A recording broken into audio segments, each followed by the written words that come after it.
Hello. Oh wow, there's a ventriloquist down there. Oh my god. Wow. Hi. Hi. Well, that was loud. What a film, right? Everyone, this is Charlie Shackleton, the director of the film. Thank you for having me and inviting me to moderate this Q&A. Thank you for being here. This is Elijah Wood. Hi, I'm Elijah. Hi. Well, listen, I was fortunate enough to be asked to be on the jury at the Sundance Film Festival this last year in Park City. On the next jury, I was a jury of one, which I didn't realize until right before the festival. And I ran into some friends who were like, "Oh, great, you're serving on the jury, amazing. What's your section next?" "Oh, it's just you." I was like, "Wait, what?" I have no one else to confer with. The cool thing about the next section is that it is really comprised of movies that are difficult to categorize. This is such a perfect example of that. It was such a joy to sit in the cinema, and you know, I have an interest in true crime. I've seen many documentaries. Zodiac Killer is certainly fascinating to me. I think when I saw this as, you know, in the title of other films that I was supposed to see, my mind went to various places of what that was meant to be. And the movie that I saw was not at all what I expected. And it was such a joy. And yeah, I guess I can start asking questions. What was the genesis of you discovering this book? Was there a pre-existing interest in true crime that kind of led you down the path? Did you want to make a true crime documentary, and it happened to be that it was Zodiac that you were interested in? Was it the book that you came to first? Yeah, so I think my introduction to the Zodiac Killer, like a lot of people my age, was the Fincher film in 2007, yeah, based on the Robert Graysmith book that I mentioned in the film. And that had kind of, you know, I was obsessed with that film as a teenager, and it kind of embedded the case in my head. And I'm sure over the years I'd done plenty of kind of Wikipedia rabbit holes to find out more. And over the years I would just eventually kind of start reading each Zodiac Killer book that I came across. I think partly with some ambient sense that it might be interesting to make a documentary about it. Partly because in the 10 years that I've been making documentaries, true crime has just become so central to the industry that it felt like I kind of had to consider doing that. Yeah. But partly because it always seemed weird to me that there wasn't a definitive Zodiac Killer documentary. Perhaps because that Fincher film is so kind of definitive, totemic. Yeah. So it seemed, you know, maybe from a kind of cynical perspective, there was like a gap in the market, and it seemed convenient that it was also one I was like very interested in and knew quite a lot about. Yeah. But it was only when I read Lyndon's book that I felt like I could kind of see a version of it that made sense for me to tell. Mm-hmm. And I think partly that was, I mean, it's partly, like I say in the film, is because it just reads very cinematically. It kind of reads like a true crime doc, but also I think it was the first version of that story I'd read that seemed to kind of tap into the thing that was already so interesting to me about true crime, which was the incredibly blurry line between like the investigators on one hand, mm-hmm, and then the kind of amateur theorists, which is, I guess, a slightly different category and one with a lot of overlap. Yeah. And then the true crime creators, be they, you know, filmmakers or podcasters or whoever else. And it seemed so interesting to me that Lyndon seemed to be functioning kind of as both at the same time. That's interesting. That he was pursuing his suspect and his theory of the case, but he seemed to always have one eye on how that would make a story that he would then be telling either as an author or, you know, in a public forum, I suppose in his dream scenario, yeah, once he had apprehended the Zodiac Killer, and then he was, you know, telling publicly the story of how he did it. Yeah. It was really interesting to me that he seemed to be operating on both levels at the same time. And that was present in the book? In the sense of, like, it's not that I think there was like a cynical aspect to it necessarily, but like reading like the fishbowl caper, it just seemed like there were so many extra steps built into that process above and beyond what was necessarily like strictly required to try and get a handprint of someone. Yeah. That it was hard not to read it and think like, he must have thought this is going to be a really good story. Yeah. When I tell it back. Yeah. And of course it is. Yeah. And the second I mean, yeah, like if there was one section of the book that made me think like, oh my God, I really need to make a film out of this, it was obviously that one. And it was very specifically the shot of the fishbowl and like the vision I had so pristinely in my mind of those hands like rubbing the side of the bowl. So yeah, I think it was an accumulation of little moments like that that just felt like it was kind of destined for adaptation. When it ultimately all fell apart, how did that come to pass? The rights were taken away from you. Like, how far into the process of making the documentary did you get before it took a different turn? So yeah, technically they were never taken away in that I never had them. Okay. And the fatal flaw of my of my process is that I committed like the cardinal sin of filmmaking, and I did a load of work before I had the underlying rights to the project that made it possible to produce whatsoever. I'm sure there's plenty of filmmakers in the room. I'm sure they'll all tell you that's the number one thing you should not do. But yeah, I mean, we hadn't spent a lot of money, but what I had done was a huge amount of development work just off my own back of conceptualizing the film and structuring the film and spending a lot of my own time just kind of crafting it for myself. I mean, like I described in the film, I'd been to Vallejo and I'd done this kind of impromptu location scout. Right. Which wasn't like an official part of pre-production or anything. I just happened to be there for a screening of another film I'd made, and it's like a 20-minute ferry, so I thought, why not go and spend 2 days wandering around? Yeah. But yeah, I was way out over my skis, which I guess is what made it harder to leave behind when the rights were not ultimately mine. Did you ever meet the writer? No, sadly he died in 2016, I think, so Okay. several years before I started pursuing it. Right. So when did you make the decision to make what you made, to step into a booth and essentially narrate what you intended to make? There was basically about a year between. I was in Vallejo in the summer of 22 when I found out that the negotiations for the rights had fallen through, and then we shot the film in summer of 23. So in between there was kind of a year of. I mean, for the first month or two, I obviously assumed that I would just be like mourning it for a little while, and then I'd move on and do something else, and maybe some scrap of that project would reappear in something else. But you know, it's not the first time I've had a project fall through, even at like a fairly advanced stage. Yeah. And so I just assumed I'd lick my wounds for a while and move on.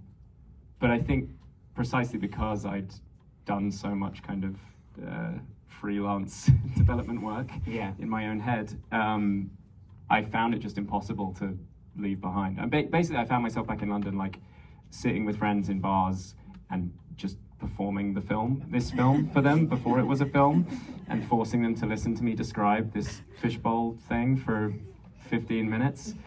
And I'd be like describing the shots in particular and like how it would unfold and the information that we'd hold back and then where we would reveal stuff. And like partly that's just because I like the sound of my own voice.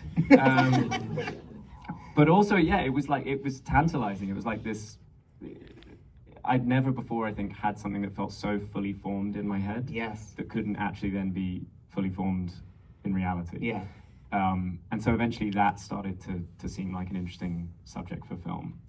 Before even it, you know, I was imagining it as a genre study or anything, or even like a critique of true crime. It was just that. It was like, can you make a film that conjures the idea of another film when you can't actually like give people any of the actual content of the thing? Right. Just like the sense of it. And does that work? Is that a question? Yeah, no, that would be the question that you'd be asking. Yes, exactly. Does that work? Yes. Does it function? Yes. And as to whether it works depends on which letterbox reviews you read. But it totally works. But no, that was my question, exactly. It was like, Yeah. and that kind of informed as well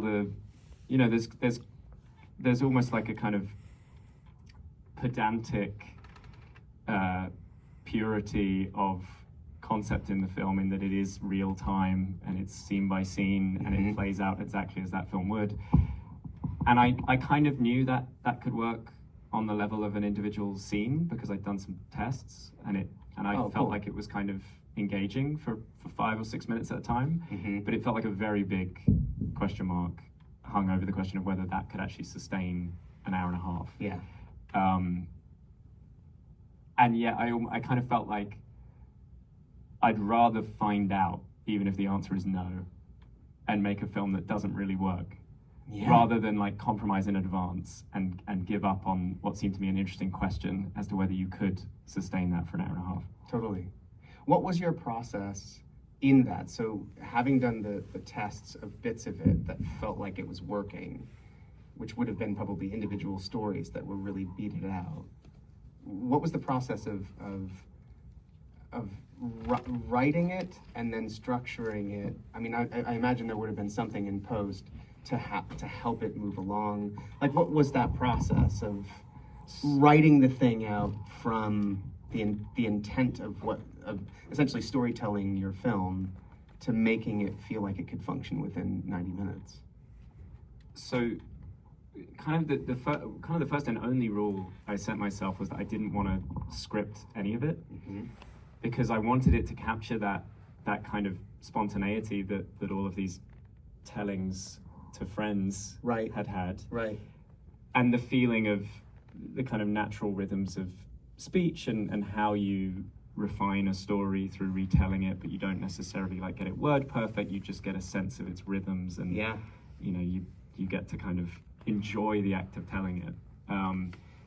So I decided I wasn't going to write any of it because I knew the second I did, I wouldn't be able to perform it with the same kind of actual, I'm not an actor, I wouldn't have been able to kind of give it that life. Sure. And so what that meant in practice was going into that voiceover booth that you see in the film, and for many, many hours, obviously many more hours than you get in the finished film, and just improvising around notes, essentially. I had this kind of scene structure that was on paper, and then for each of those scenes I had notes of kind of every thought I'd ever had in relation to each given scene, and I would just sort of riff basically until I felt like there was enough to try and piece together some sort of coherent version of the story. Yeah.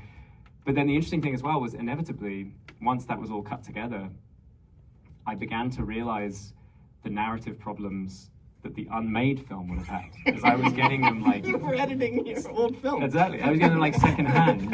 It was like, why is there a real lull in the second act? And it's like, oh, well, there would have been a real lull in that film if I'd made it too, and I'm just realizing... That's amazing. Secondhand. Yeah. So I kind of ended up like, despite not really getting to make that film, I did get to kind of... Refine it. Identity refining. Yeah, if the rights had suddenly come back, I would have been really ready to go. Yeah. But yeah, I mean, that was the weird thing about it, I suppose, was through every step of the process, the kind of success or failure of this film has felt very paralleled to the success or failure of that imagined film in a strange way. Because it's been exactly the same questions that I've ended up posing. Like, is this dramatic climax, an hour in, dramatic enough?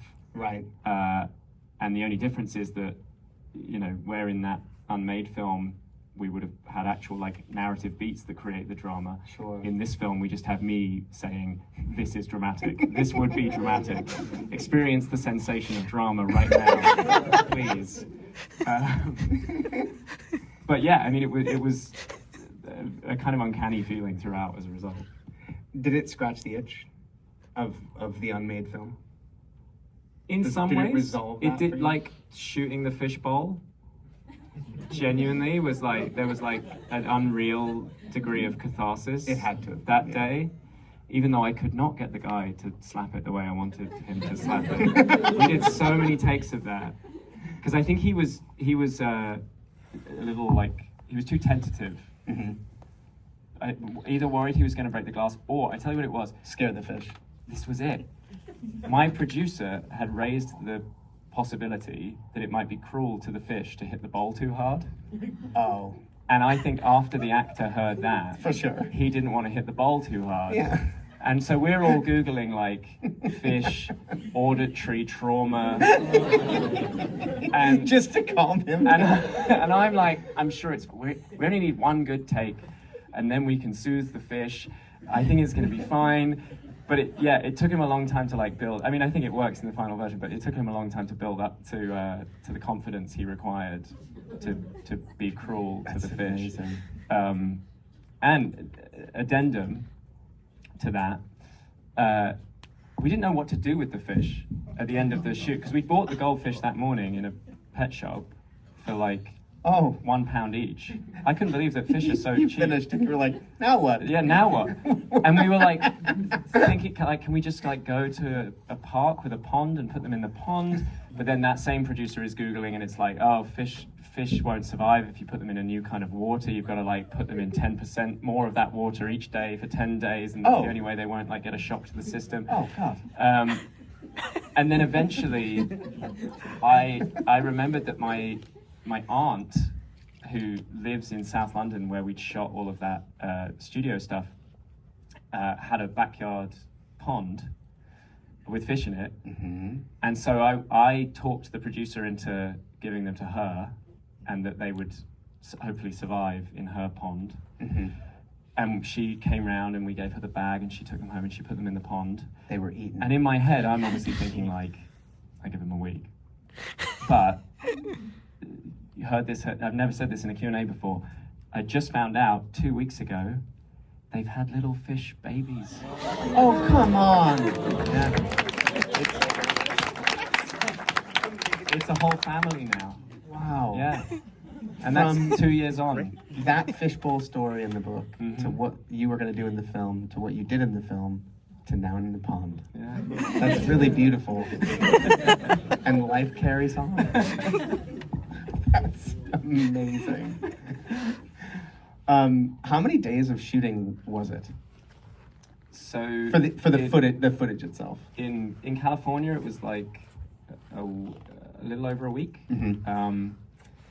Like we crammed a lot in because obviously it was so predictable what we needed to do when we got to each location. Yeah. Just that same series of it became quite ritualistic because we would turn up in each of these places, which, as you've seen, are often just like empty parking lots or fairly mundane intersections in Vallejo. Yeah. Very compelling, though. I agree.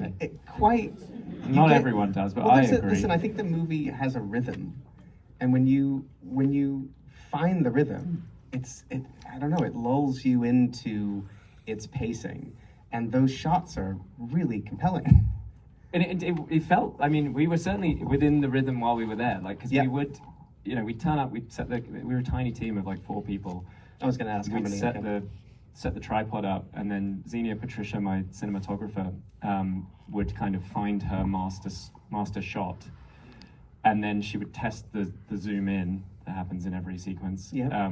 And then she'd let me look through the viewfinder to like look at the final resting place of the zoom in, and every time she'd kind of turn to me like, I think this is the one. And then I'd look through the viewfinder and it'd be like a patch of wall with maybe a tiny bit of piping like right at the corner, and I'd be like, incredible. And then we'd just stand there in silence for 5, because we were shooting on 16mm film. Yeah. So we didn't want to do loads of takes of each of these. And we'd stand there in this kind of like ritualistic silence, and did she operate? She'd operate, and we'd be watching on the little monitor, and obviously for the most part absolutely nothing would happen. But when it did, I mean, when the wheelie happened, you could imagine we were like fist pumping behind the camera. But it didn't take that much. It was like there was one shot that didn't even make it into the film, it was just a shot of like a railroad track, and 3 minutes into this 5-minute shot, a rat just like ran across the railroad, and we were all turning to each other like, wow. Cinema. It's like The Departed. It's like, so we crammed a lot into like 7 or 8 days because we knew what we were doing everywhere we went. And then we came back to London, and most of that voiceover was done in 1 day, and all the footage you see of me in the booth was in that 1 day. 1 day? How many hours? It was long. I was dead by the end of it. It was like, it was like 8 hours. And that's a monster session to sit in one space and a microphone. And it was very like, because also I was like, we didn't shoot the whole thing in the voiceover booth because we were still shooting on film, so it would have been prohibitively expensive. Oh, you just captured bits. So we just captured bits, but obviously also I was directing which bits we were capturing while performing, which felt terribly egotistical because it would basically mean that like I'd be like, all right, I'm gonna go do a good bit now. Roll camera. That's gotta be so hard. Yeah. And then finally, the reward at the end of the whole process was we spent 5 days in a studio doing all of the evocative B-roll. Right. And that was just like the most fun thing in the world. Oh, it had to be a blast. Like, tour around the prop house on day 1, picked up all this stuff, and then just went and fucked about with it for 5 days. It was so good. That's awesome.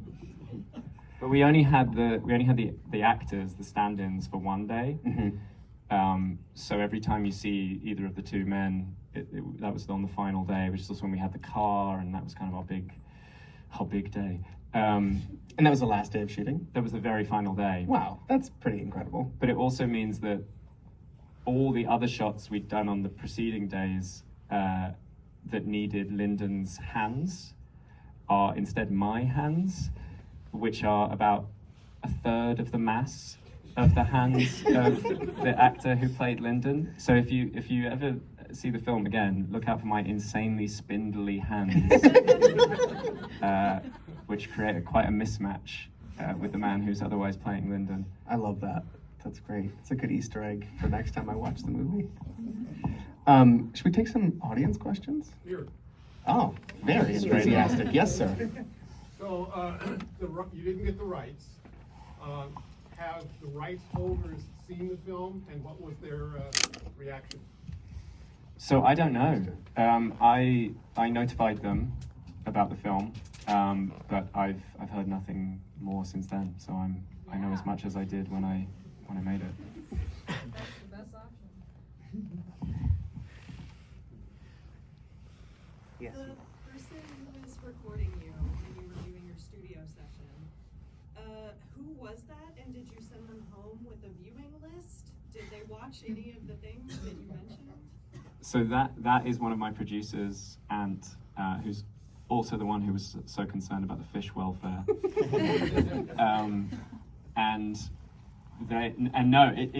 It's funny that wasn't like an intended bit. That they hadn't seen any of these things. It just emerged that they hadn't seen any of these things in the course of recording that day.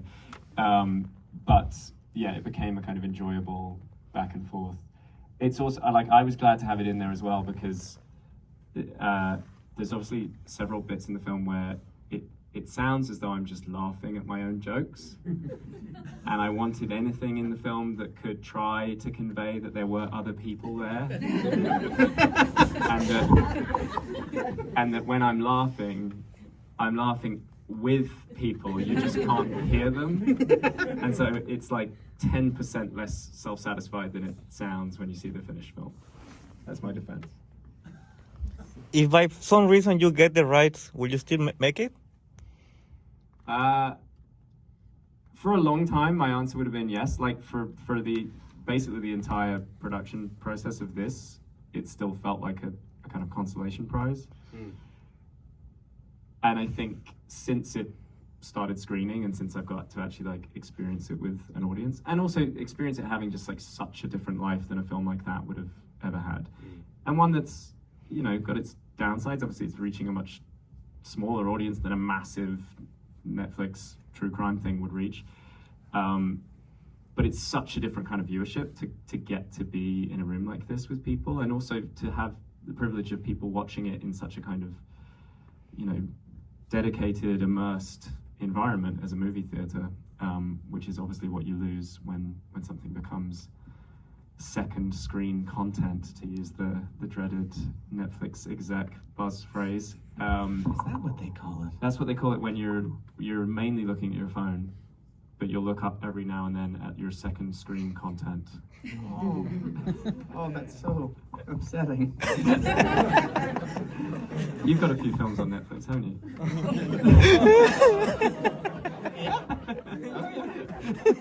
I've been in a Netflix original. But that was a while ago. Maybe that was before the second screen content It could days. be. It keeps changing. That's so horrifying. You up there in the hat. Thanks, yeah. It seems like you have a lot of misgivings about true crime, and I appreciate that. It seems like a necessary critique at this point. But you were going to make a movie, within true crime. So, how do you feel about true crime series and the genre as a whole? So, I mean, one thing I'm definitely slightly guilty of in this film is exaggerating the extent to which the unmade film would have been like a completely formulaic, by the numbers true crime thing. And the reason is that, sitting in that voiceover booth, I rattled through every idea I'd ever had, both the ones that conformed perfectly to the formula and the ones that really deviated from it. Because obviously I wouldn't have been pursuing the thing if I didn't think I could do something interesting with it. But over time in the edit, it ended up focusing much more on the things that conformed to the genre, because those felt like the aspects that had the most kind of resonance. They spoke to something larger than just this one project. But no, I obviously thought it was a worthwhile endeavor, and the reason is, I've worked within genres before, and I think the appeal of working within a genre is it's a structure that gives you like a ready-made creative answer to any creative question you could possibly pose. Like if you want to just take every received wisdom and every proffered trope, you can, and you can make the most formulaic thing imaginable. But also, I think if you take a few of those and then you push against the formula in other ways, you get a lot of leeway to do so, because people feel like they're within a kind of comfortable, familiar form, and they're willing to kind of go out on more of a limb with you as a result. So I did see a real appeal to working within even quite a rigid genre like this one, in the interests of hopefully doing something new or self-reflexive or novel within it. I do think, however, after the 2 years I spent making this and watching so much true crime, I became a little bit more skeptical that ever could have truly been possible. Because I think, honestly, the vast majority of filmmakers who go into working in this genre do so with exactly the same intentions. Like they're not just purely cynical, taking the paycheck. Like they think it can be a vehicle for something interesting. And having spoken to a lot of them, I think often what ends up happening is that, the pressures of the genre or the commissioner or the broadcaster, whoever it might be, just end up having so much more influence than your individual filmmaker desire to push against the grain. Push against the grain? Cut against the grain. Push against the... Go against the grain? Toe. That.